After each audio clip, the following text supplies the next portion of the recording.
In the previous module, we talked about what we need to do to prepare the Active Directory environment in your on-prem configuration for integration with ADFS, or for the use of ADFS, the Active Directory Federation Services. In this module, we're going to talk about the installation and management of ADFS. And that's going to involve 4 different topics. The first being the preparation for the ADFS installation.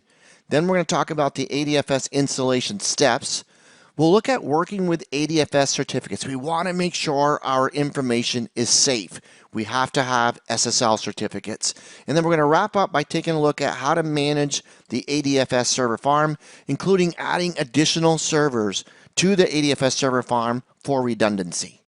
Let's begin by talking about what we need to do to prepare the server for the ADFS installation. The first thing is we need to create a service account. A dedicated service account just for the ADFS service. And this account requires 2 rights: the right to log on as a service and the right to log on as a batch job.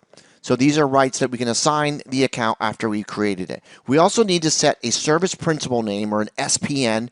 And if we walk through the ADFS configuration wizard, this piece is done automatically for you. But if you want to do this manually, or for some reason you need to do this manually, you can do so using this command here from a command prompt window that's been opened using administration permissions. Set spn.exe -a host/adfs.azmtp.com, or whatever the fully qualified domain name is for the server hosting ADFS. And then the last piece of this command is ADFS SVC, or the ADFS service. So this would be a manual way for us to set the service principal name for ADFS. We need to make sure our content is secure. So we need a SSL certificate from a third-party public CA certificate authority. And after we obtain that, we're going to install it in the ADFS personal certificate store. The common name of this SSL certificate must match the ADFS service name. It also has to include a private key, as well as being 2048 bits in length. We need to also have firewall port 443 configured, and that makes sense. We're talking about SSL. And then we're going to create a DNS host record, or an A record, of the ADFS service using the fully qualified domain name of this service. So these are the steps that we'll take to ensure that we're ready for this installation.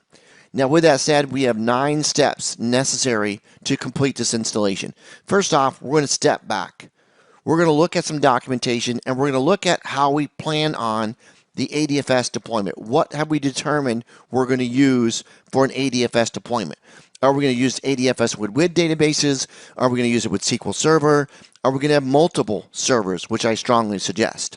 If you're going to use SQL Server, we need to make sure that we've deployed an instance of SQL Server and it's ready for us to interact with. We're going to join the ADFS computer to the Active Directory domain. With that, I'm going to take that SSL certificate we received from the third-party certificate authority, and we're going to enroll that certificate for ADFS.